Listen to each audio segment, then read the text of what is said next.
Assista agora a mais um lançamento com a qualidade Vídeo 3.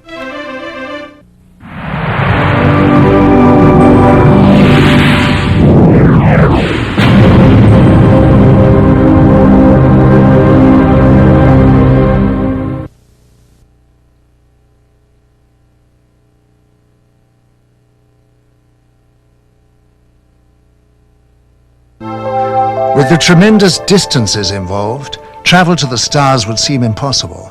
But with man's endeavor and resourcefulness, these problems will be overcome as they always have been in the past. Scientific estimates tell us that there will be a breakthrough in space travel in the near future. When the boundaries of distance break down, the Earth will become our home, the universe our world. From a point of physics, there are possible models today which may enable shortcuts in the space-time continuum. One of these shortcuts may be black holes. Black holes are the remainder of very large stars which have collapsed to a so-called singularity. And when stars do collapse to a singularity, they leave a tunnel, a gravitational tunnel behind, a rotating tunnel. And in this tunnel, space and time has a completely different meaning than to the normal usage that we make of space and time. Thus, in a tunnel, the so-called Einstein-Rosen bridge, time runs backwards. So a spacecraft which would dive into such a tunnel would move forwards in space and backward in time. When we talk about hyperspaces and opening up the number of dimensions, and if we were to build a vehicle, if our science has progressed to this point, our technology, the applied science, if we develop a vehicle that is capable of doing that, traveling across the universe is not traveling through one space. It's flipping into these other spaces where the other one is only a short space away, a few inches away. And so you're talking about flipping rather than going like an arrow through a space-time or a bullet. You simply flip and flip back, and there you are. And so with the control of flipping, you could flip from here, and then you could flip up into the third or fourth dimension higher than this 3. And you could flip back into this dimension, this space-time, only you could flip several galaxies away. You could jump between galaxies. A third possibility may be dematerialization. Science fiction authors have always mentioned this possibility, and although this may be utopia to us today, sometime in the future it may be possible to dematerialize a spacecraft into pure energy and then beam the spacecraft, the speed of light, to another solar system where it would materialize again, reassemble again, thus bridging these vast distances. If we have a hyperspatial model, then simply by turning in another direction, a right angle, we would lose one dimension. When we turn 3 right angles, we lose all 3 dimensions. And that would be called full dematerialization. As far as we're concerned, when you turn 1 dimension, you would have lost one dimension, your length, and so you would appear to be a flat plane. You would appear to be a light form. By the way, some 83% or so of the U.F.O. phenomena are just lights at night anyway. Most researchers throw those away. Those are the interesting cases.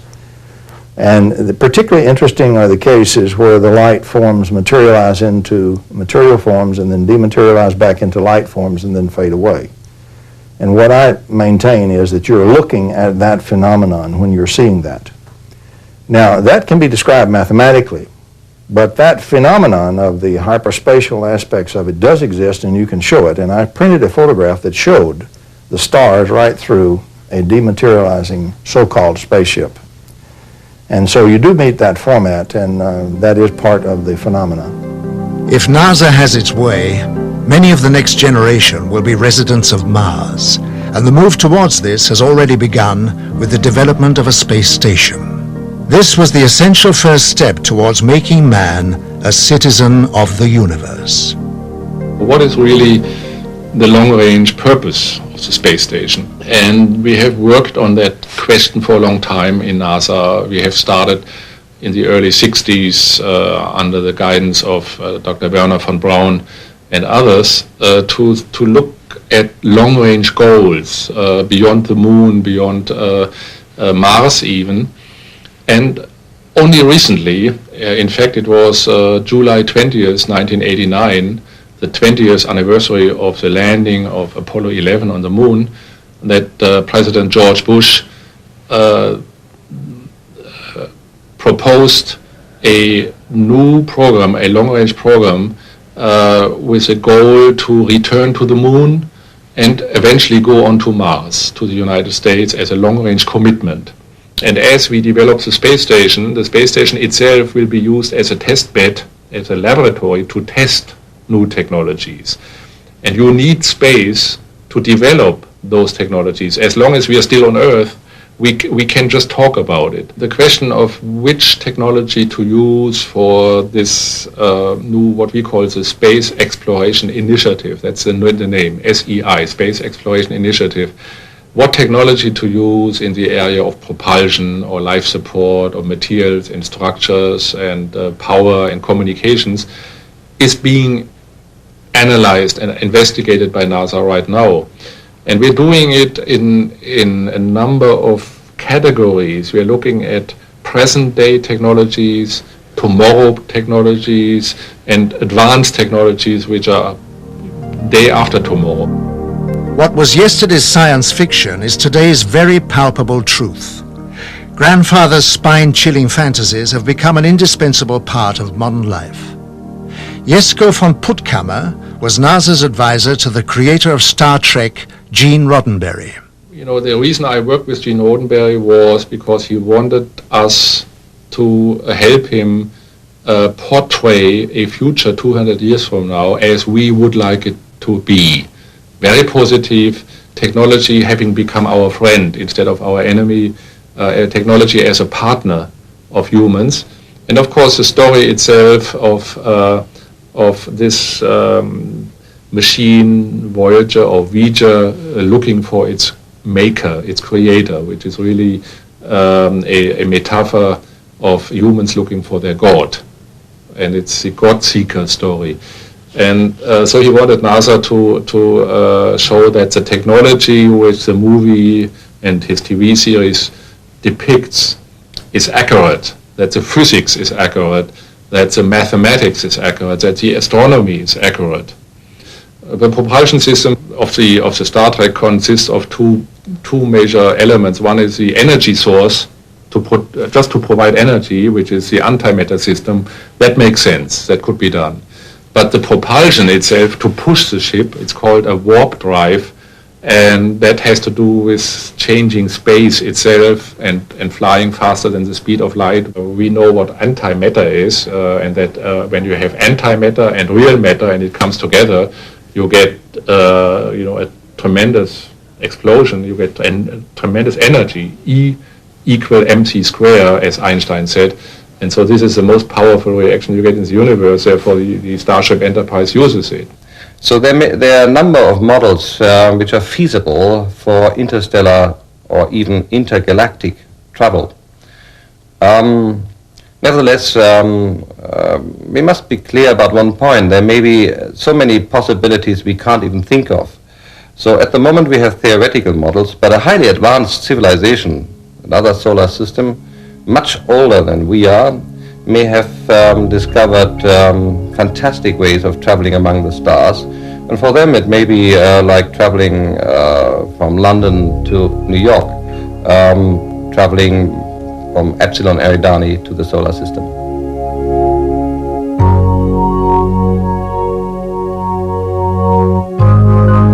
The message from the alien visitors is becoming clear. The human race is producing more problems than it is solving.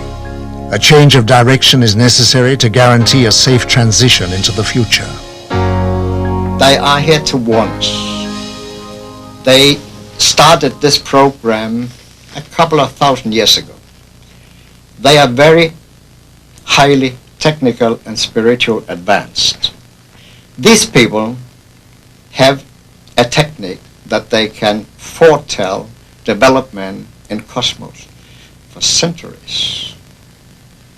And they knew thousands of years ago what were going to happen on Earth. So they prepared for that situation. And we go forward to our time. Now they are here in our atmosphere in large numbers. They have always been here, but now they are here in large numbers to look over what we are doing, simply because they know that we'll kill ourselves in many ways. If we don't push the button, we'll be killed by poison. If we don't kill each other by poison, we'll kill each other by too many people.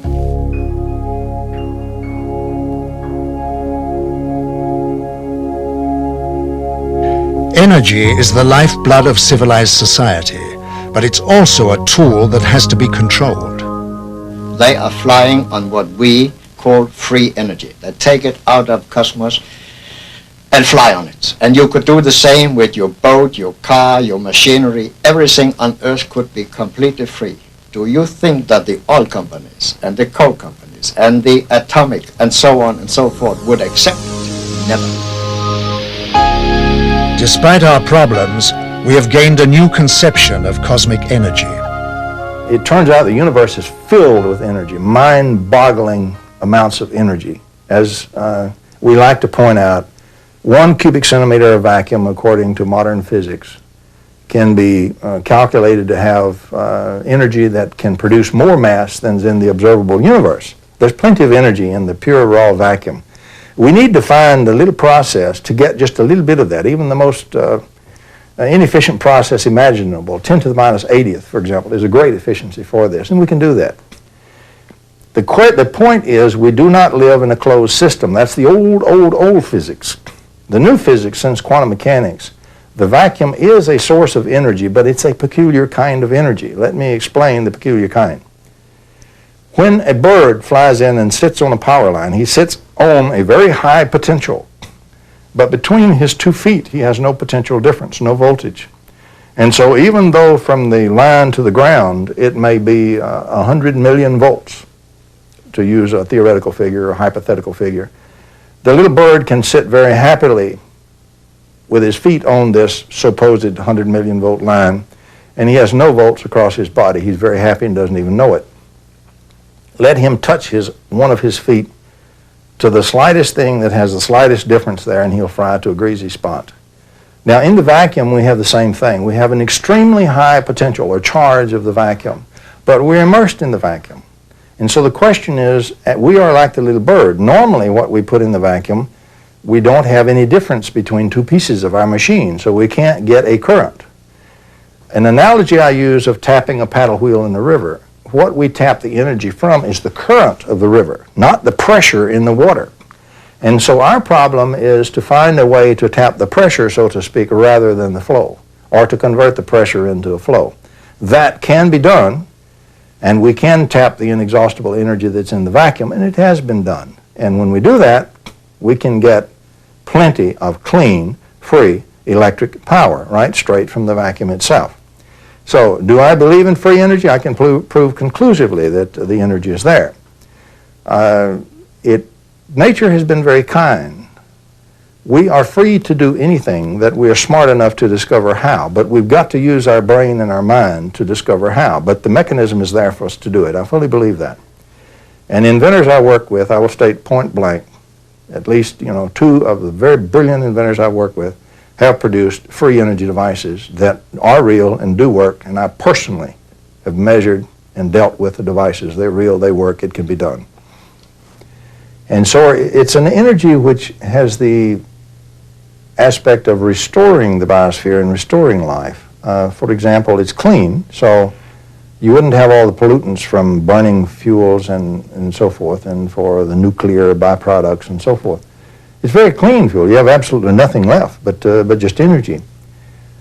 And you can transform it from either negative to positive. If you need the form of positive energy, you can do that. And you can transform it back to negative, and you can reach a very nice energy balance in nature. It has some other very positive benefits that don't show at first glance. The Earth, Sun, and Moon are connected not only by radiation of the normal electromagnetic energy, the external scattering stuff, but the half that's left out, the internal hidden energy. If you pollute one part of this system, the pollution feeds and spreads to the whole tri-system. Literally, we are polluting not only the Earth presently, but we are also polluting the Moon and the Sun in the scalar components. And that's what is gradually being radiated back to us. And so the very vital part of the energy that living systems have to have continually to be living systems and maintain their life is slowly being affected. And of course we need to clean that act up right away, because that's the worst kind of pollution we can possibly have. Earth, the gem of the cosmos, a living, breathing miracle of creation, the home of mankind, a partnership of dependency and loyalty to each other. The passing of time saw man forget his loyalty. He began to poison and suffocate his planet because of his growing need for power to fuel his technology. A scientist of great wisdom and vision, Nikola Tesla, foresaw this danger and offered the world his discovery of the magic wave as pollution-free energy. His offer was rejected. Tesla gave you multi-phase power, he gave you AC power, the practical transmission of electrical power, the rotating electromagnetic field that made motors and generators possible, and so he literally helped you bring in the electrical 20th century. Had it not been for Nikola Tesla, your cities would still be dark, you still would not have electric power, and you'd still be struggling around in the dark. So yes, Nikola Tesla was important to us. Had we listened to Tesla about the other parts of the magic wave he had discovered, he would have given us cheap energy. I delivered a paper in Ottawa, Canada, where I gave the actual mechanism by which his amplified transmitter, his magnifying transmitter, actually worked. There are over 1,000 papers in the scientific literature that show that mechanism is real. He would have worked, and he could have given the world cheap energy. You could not, however, have had a power meter on that you sell it to folks. They could have tapped it cheaply and freely just for building the antennas and putting in the taps. And so the powers that be suppressed Tesla and Tesla's work because of the fact that he was going to get the power meter off of your power. He would have given you cheap energy and cheap power and clean power. He did give you radio, he gave you fluorescent lights, he gave you the things that made motors and generators, and he gave you the electrical 20th century. He would have given you a lot more had we listened to Tesla and funded him. Tesla's advanced knowledge of the laws of electricity and magnetism, combined with his ability to put them into practice, gave him foresight into the next generation of electronics with regard to light and its structure. He was an ambitious man who was a great favorite in society, where he would show a light bulb in his hand burning without any electrical connection. Tesla said, "I could only achieve success in my life through self-discipline, and I applied it until my wish and my will became one." He was a magnificent genius, and had he been funded to continue his work, the world would have been 100 years further in science than it is today. Here some 80 years later, so to speak, after the collapse of his magnifying transmitter, and here we are trying to rediscover what Nikola Tesla was doing right at the turn of the century. And so we're almost a century behind where we should be. That's the importance of Nikola Tesla. Progress is the process of moving forwards and not backwards. It is a combination of achievement and forward vision which serves its creator without fear of unforeseen consequences. There can be no progress if these rules are not observed. People always back something they call progress without giving it a proper definition. I think technical innovation is not progress by a long way. Technical innovation can only be progressive when it is combined with a step in the direction of humanity, and it's just that I miss. Wenn sie mit einem Schritt zur Humanität Nuclear power stations are not progress. Because of this monstrous gigantomania in the buildings and the walled-up concrete areas and the risks, you are here playing with a fire that can't be put out. And the risks are extremely inhuman. And so these gigantic buildings are put up, and especially the military-industrial building complexes, which in the end all lead to the scars of this pseudo-progress, practically destroying the natural foundations of human life. And so that the whole of society becomes, in effect, a society of chaotic beings that will lead to global suicide.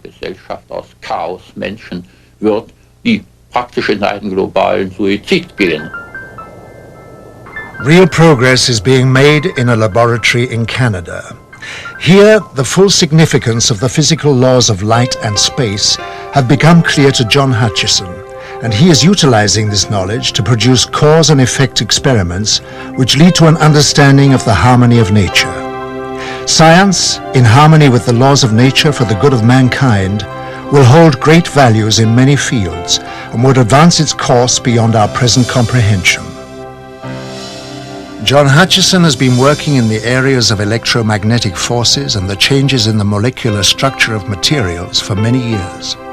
He has in this time achieved a breakthrough in anti-gravity knowledge, providing spectacular examples of heavy objects flying through the air without any visible signs of propulsion. He has also made amazing discoveries concerning the alteration of compositions of materials by subjecting them to a form of electromagnetic bombardment. We're looking at something which you know shouldn't be happening. The result of these experiments showed in graphic detail metal heating to a near liquid state without heat. Hard metals would turn into soft rubbery objects, proving that any substance could change its form if the science involved was understood.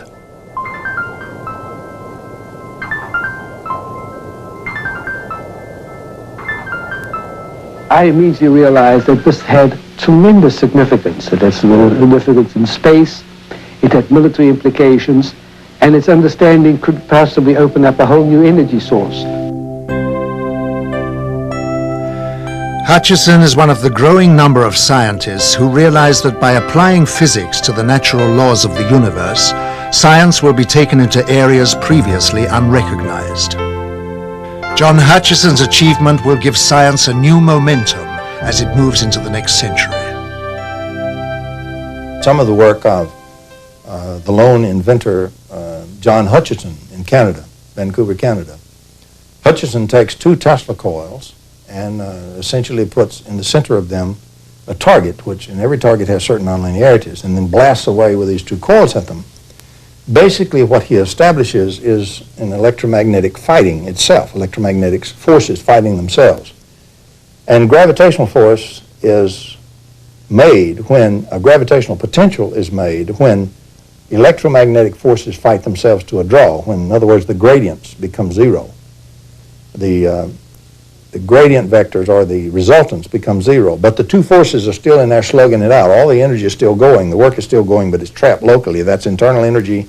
That's what gravity is. And the Whittaker paper tells very well how to do that. So when John got things just right, he didn't have control of it, absolute control, but he bored in there with persistence, and when he got things just right to get the forces to fight to a draw, and there was the right nonlinearity in the target, he would have levitation of things even 64 pounds. He would also, another thing you do with such a thing is you cause the magnetostatic potential to change a vacuum. In other words, that's pole, an unfortunate name in magnetism. But in other words, it causes deposits of monopoles inside materials such as metals. And you'll literally have the monopoles repel each other, and you'll have the explosive separation of metals into all kind of grains and structures according to the waves in the Tesla coils that you're bombarding it with. And so he produced magnificent breaks, Hutchison did, in metals and splits as if it were Venetian blinds. And another thing it does, since this stuff comes from the nucleus out, it doesn't go through the electron shells. Its medium is the nuclei. What you have then is you have changes in the atomic nuclei, and which result in lattice changes. You have the production of alloys which cannot be made in this world with normal processes. And some of those alloys appeared in John Hutchison's work as a result of that kind of bombardment. Another thing you have is once charged with scalar radiation, the nuclei then continue to discharge over a long period of time. And so the material continues to change, alloy form and so forth, over a period of even a year. And you had those changes occur in his work also. He was reproducing, and has been reproducing, some of the work of Nikola Tesla, and even some of it going further. But that's what he's doing. What he's doing is real. And unfortunately, most people regard John Hutchison as being a little bit off and not really understanding electromagnetics and not really understanding a Tesla coil. Nothing could be further from the truth. He's doing the real electromagnetics. He's doing the kind of electromagnetics they don't know anything about. He's doing electrogravitation and real Tesla work. The technology that we are aware of is quite staggering anyway. But then there is also the technology which the governments are putting together, which we don't know about, and they've obviously got their own reasons for their secrets. But if we had any comprehension of how advanced this technology was, then I think people would then begin to realize that even our own people are far more advanced than they would believe. And once they can realize how wrong they were in this direction, then they can start to wonder, well, if we are as advanced as this and with no idea of this, is it not feasible that there is something out there which is more advanced than this? And perhaps all the technologies which are being put together at this moment in time are catching up on our alien friends, which I very, very much doubt. But I'm sure that is the reason this technology is being put together. You've got to realize that things are not always as they seem. And once we can get out of this thinking, out of this box we're in, that there is something more than what we are being taught, what we have learnt. There are things outside the scope of this. Then I think you'll begin to see the potential for people from out there visiting us. And not just now, not newly visiting us, but have been visiting us for hundreds of years. Our presence within your solar system is to observe the evolutionary progress and environmental changes occurring not only to your planet, but to its people. Using a special observational technique enables us to foresee potential difficulties which may arise, and if necessary, give you advice on the course of action you need to overcome it. To achieve these aims, we employ the use of many types of monitoring equipment, each with the responsibility for a different area of scientific investigation. Our use of telemeter discs of all sizes as remote-controlled sophisticated recording and analyzing vehicles is one of the many types of drones. We observe every aspect of your world and its inhabitants, from the environmental changes and pollution levels to the microbiological disease potential of mankind. Our techniques also enable us to record and analyze thought patterns, and therefore anticipate man's course of action before it is taken. There is nothing about your world and its people we are not aware of. The truth about UFOs may be painful for us to face, and this might provide a continuing rationale for the government to maintain secrecy. But the truth will and must be known eventually. Continuing our denials and fears, in my opinion, are only adding to the problem. We are all in this together. In a time of opening relationships with the Soviet Union, we have the potential for radically demilitarizing our foreign policy, reallocating those resources toward preserving our planet and opening ourselves to the global village. Part of that new reality is embracing the unknown and the possibility that we have visitors beyond the Earth or beyond our dimensions of time and space. We must enter our new openness in peace and without recrimination. Our government of the people, by the people, and for the people needs to be involved in the process, not as a hostile, separate, secret unit. I therefore advocate an orderly, non-vindictive congressional investigation of UFOs and a change in government policy on supporting research in these and other phenomena. The late philosopher Joseph Campbell once said that we are living in a time in which our ignorance and our complacency are coming to an end. It's time we let go of our fears and evolve to a higher awareness of ourselves and our place in the universe. Maybe the cover-up was in our best interest, maybe not. Maybe the government underestimated the intelligence of the American people and decided we just couldn't handle it. But let me tell you this, the truth is still the truth, and nothing can change that. Not the military, not the government, and not me. However, in the last few years, there is an evolution in the whole extraterrestrial problem. An evolution so far that the sightings and the encounters become more concrete. We accumulate more and more cases where we get more and more information. More information is released by the governments. We know now that there was a cover-up for so many years. We have always speculated about this cover-up. Now we have proofs. We know that the secret services, not only in the United States but in other countries, have really fooled the public. And very likely extraterrestrial visitors know about this plot. And it is not surprising that in the last years more concrete information is released. Probably this may be a preparation for official contact. Perhaps it's in the interest of extraterrestrials to establish contact because humankind is in a very difficult position.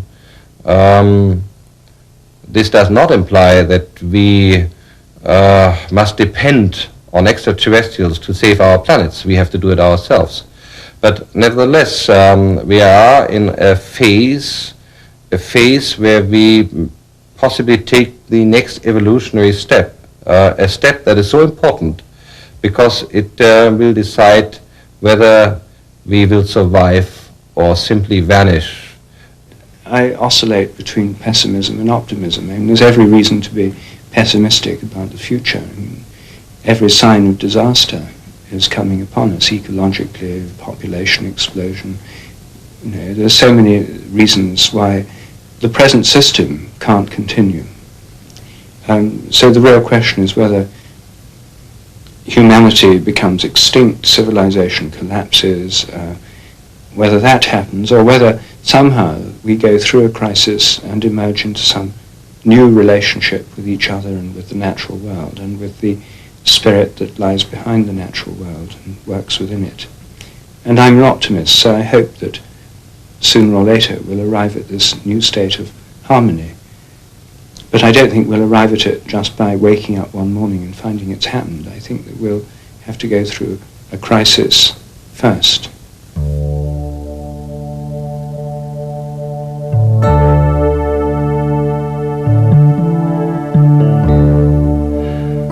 Although mankind has been faced with many crises throughout history, he has always been able to overcome them. Today, the vast power and unlimited potential of man's mind is understood. In fact, he's created computers that can pick up and even reflect his own thoughts. Man is a complex whole, possessing the capability to make matter visibly change. With the power of his mind, he can tap the energy source of the cosmos to manifest all possible necessities of life for himself. Thoughts are energy. Energy influences matter. The technology involved is one of peace as it eliminates war. And it's only a matter of time before everyone discovers this ability. If we can create in the laboratory, without any doubt, a mind-over-matter interaction that's a few parts in 10,000, certainly all you have to do is extrapolate that a little bit to come up with a mind-over-matter mastery that could happen later in our own development, and certainly what seems to be true in some of the UFO visitations. And of course also we have various case studies like Sai Baba being able to materialize and dematerialize things in his hand, or various forms of levitation. These are all things that are very real. They're not drummed up by people. It's just that our ability to face that reality has been quite compromised. I should have known all along that the so-called new physics, in a way, actually makes all of this possible. That in a way, we physicists have kind of forgotten what we're all about. Einstein one time said that the whole purpose of science is to awaken the cosmic spiritual feeling. And we scientists are among the last to embrace that.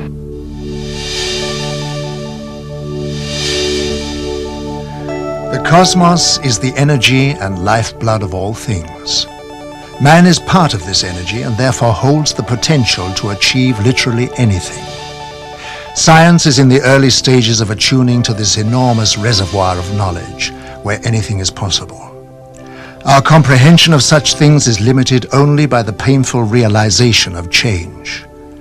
The idea of a living cosmos is such a new concept that we have not accorded it its rightful place. Contrary to the popular view, it can be shown and conclusively proved that that has an internal structure of incredible order and beautiful order. It's filled with electromagnetic waves going in bidirections. Pick a frequency, there's a wave going in one direction and a wave in the other direction. The wave that's going backwards is an anti-wave. It's a time-reversed wave. And the vacuum is structured. This potential, a vacuum is just potential is all it is. This potential is filled with the harmonic series of these waves. And so it structures spatially by bidirectional wave sets.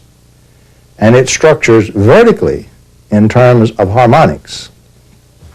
Now, if you then invoke this structure, and you do that with a nonlinear material, and you put in one wave in the nonlinear material, that material will take from the vacuum that excess structure because it turns everything into a potential, and it will put out multiple frequencies and harmonics. That's what nonlinear materials do. Interestingly enough, if you take time-reversed waves and put in those harmonics, when they back up through, they will restore one wave. You can gather the energy and collect it and integrate it together and produce a single thing of much greater energy and lower frequency. And so what you have is the vacuum structures in frequency and spatially, and the connection are waves. And by the way, these waves do not have to move at the speed of light. They can have much greater velocity. Now, the importance of Whittaker's work is that he showed that if you were to take sets of waves that you made on the bench, you made a wave and its anti-wave, and you made the harmonic and its anti-harmonic, you'd have to have at least one interval. In music, we would call that an octave, from C to the next C, for example. If you had at least one octave or one harmonic interval, you would then have a structured vacuum. Now, you can build such sets as these any way you wish to, and each one of those sets is a special form that you can build on the laboratory bench. There is a set, for example, that contains the electromagnetic parts that generate typhoid. That's Kazanashev's work, and that's Kazanashev's death photons that have been shown to carry death and disease.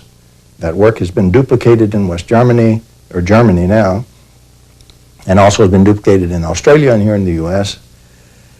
It also explains the work of Antoine Priori, who built a machine under the proper scientific auspices and under rigorous testing on lab animals, which cured cancer and leukemia almost 100%. Some eminent French scientists worked with him. It's still in the French medical literature. It was real, it existed. It was squelched. But what I'm saying is, if you use the Whittaker approach, you can now, for the first time, understand how Priori's device worked, because that's what it did. And he used a rotating plasma to make his phase conjugates. We didn't even know about the phase conjugate in those days. Today, we know that one of the things plasmas do under the right circumstances is phase conjugate, or time reverse. And he showed that you can cure cancer, leukemia. You could just as easily set a pattern that would cure AIDS. He showed you could clean out clogged arteries. You could change the immune system, increase the immune system, bring it back up, which would be very valuable to AIDS patients, for example. For every disease, there is a pattern which causes the disease in this structure. For the cure to every disease, you simply take its pattern and time reverse it, and you get the precise electromagnetic antidote. You then put that inside a potential, as Whittaker showed how to do, and you treat the body with that, which is like very, like normal electromagnetic radiation. It's not ionizing radiation. It's not nuclear radiation. Expose them to a rippling magnetic field, for example, with these embedded in the field, and you cure the disease. And that's the kind of medical treatment we ought to have, not this cut them and burn them and poison them type thing that we have now, and many of them are still dying with cancer and leukemia and AIDS. It would take about 3 years. It would take a team of about 30-something people, facilities and so forth, about 3 years, about $20 million a year to deliver the ability to do that kind of electromagnetic treatment. Yes, our knowledge grows rapidly in almost every discipline. Conservative scientists in the past, or if you like, futurologists, have always been too cautious, too conservative in their estimates. We know that there's a turnover every 5 years of doubling our knowledge, with the consequence that we have a completely different view in the world. Most people can't even keep up anymore with the advance in science. They have problems understanding modern computer science, cybernetics, biogenetic engineering, or nuclear physics. We talk today about great unified models of the natural forces. The man on the street can't keep up, and he is only superficially informed about new aspects. We don't know what will happen in 20, 50, 100 or 1,000 years. However, there's one thing we do know, that whatever happens in the future, science will have advanced far more than we can possibly think of today. And no imagination, no fantastic model that we may produce today will justifiably come close to the actual advance in 1,000 years. We really do have, right now, available to be born a completely new and drastically extended and drastically more capable physics, which unfortunately 4 nations of the world have weaponized but kept secret from their citizens and from the rest of the world. And what I am saying is that it's high time that instead of just using this in secret to build more weapons to kill more people and hurt more people or control more people, what we need to do is bring this out in the open and let's use it for the positive benefits, to heal people, to give them cheap energy and clean energy, to clean up the biosphere, to clean up our whole act, to be able to heal all these diseases and this kind of thing. That's what I'm saying we've got to get on with the job.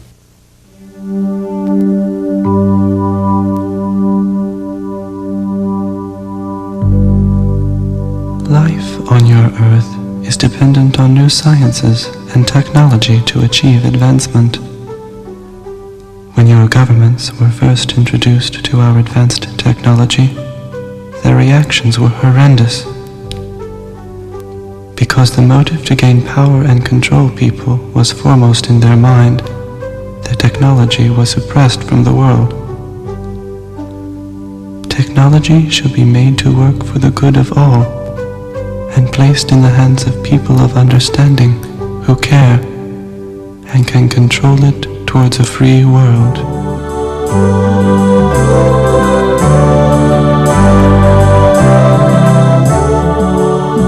I think the first point in overcoming any difficulty or any problem or any crisis is to have the faith that something better is possible. Without faith, without trust that it can work out better, without the vision of something greater, it won't happen. So I think we have to have some kind of vision, some kind of faith. In traditional Christian terms, this is the idea of the kingdom of heaven. And most visionary schemes in the West are under the influence of this Judeo-Christian model, that at the end of history there'll be a new era, a new dawn, a new age, the kingdom of heaven. A utopia. Well, I mean, there are many different ways of formulating this. We have to think this. I think it's built into our whole civilization. It's very difficult for us not to think this. Or at least if we don't think it, we despair.